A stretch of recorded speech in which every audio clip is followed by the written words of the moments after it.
नमस्कार दोस्तों, शिक्षा ग्रहण करने वाले की उम्र चाहे जितनी भी हो, रुतबा कितना भी बड़ा हो, दौलत कितनी भी हो, ज्ञान देने वाले शिक्षक के सामने वह हमेशा शिष्य ही होता है ना।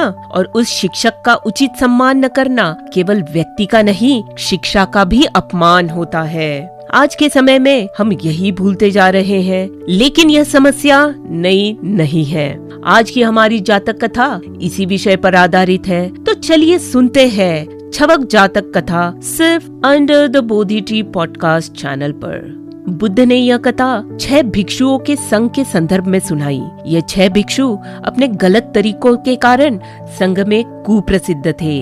वे विनय के नियमों का उल्लंघन करते थे। इसी कारण एक दिन बुद्ध ने उन्हें अपने पास बुलवाया और पूछा, भिक्षुओं, क्या यह सत्य है कि तुम धर्म का उपदेश नीचे आसन पर बैठ के देते हो, जबकि तुम्हारे शिष्य तुमसे ऊंचे आसन पर बैठे रहते हैं? भिक्षुओं ने स्वीकार किया कि ऐसा ही है। तब बुद्ध ने उन्हें समझाते हुए कहा, यह धर्म के प्रति आदर का अभाव है। जिस धर्म का सम्मान शिक्षक स्वयं नहीं करता, उसका महत्व शिष्य कैसे समझेंगे? फिर बुद्ध ने सुनाई एक जातक कथा। बहुत समय पहले वाराणसी में राजा ब्रह्मदत्त का शासन था। उसी नगर में एक साधारण परिवार में एक व्यक्ति रहता था।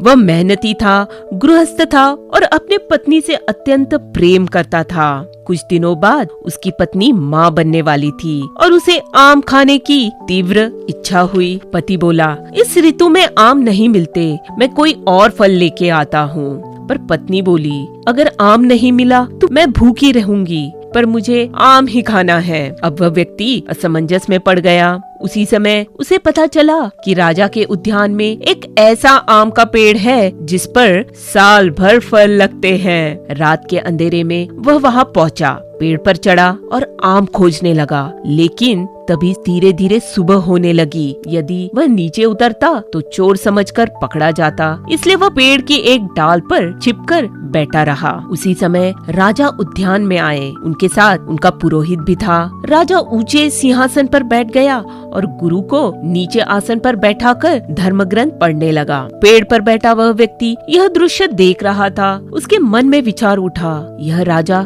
गलत कर रहा है। ज्ञान सीखते समय भी वह अहंकार नहीं छोड़ पा रहा। स्वयं ऊंचे स्थान पर बैठा है और अपने गुरु को नीचे बैठाया है। लेकिन दोष केवल राजा का ही नहीं, यह ब्राह्मण भी गलत कर रहा है, जो स्वयं नीचे बैठकर धर्म की शिक्षा दे रहा है। और मैं भी दोषी हूँ, क्योंकि पत्नी की इच्छा के वश में आकर मैं अपना जीवन जोखिम में डालकर राजकीय बाग से आम चुराने आया हूँ।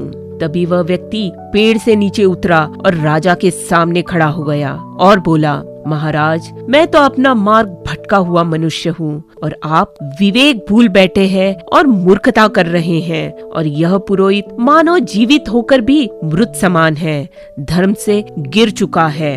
राजा उस व्यक्ति की बात सुनकर चकित रह गया। राजा ने पूछा, तुम ऐसा क्यों कह रहे हो? तब उस व्यक्ति ने उन्हें धर्म का सच्चा अर्थ समझाना आरंभ किया। ज्ञान सिखाना और सीखना अहंकार से नहीं होता। जहाँ पद बड़ा हो वहाँ झुकना और भी जरूरी होता है। लोभ, महत्वाकांक्षा और घमंड, ये तीनों मनुष्य को दुख की ओर ले जाता है। उसकी बातें राजा के हृदय में उतर गई। राजा ने तुरंत अपने गुरु से क्षमा मांगी, नीचे आसन पर बैठा और सम्मान के साथ शिक्षा ग्रहण की। उस साधारण व्यक्ति को राजा ने नगर का रक्षक बना दिया। उस दिन से राजा ने यह नियम अपनाया, ज्ञान के सामने कोई आसन ऊंचा नहीं होता।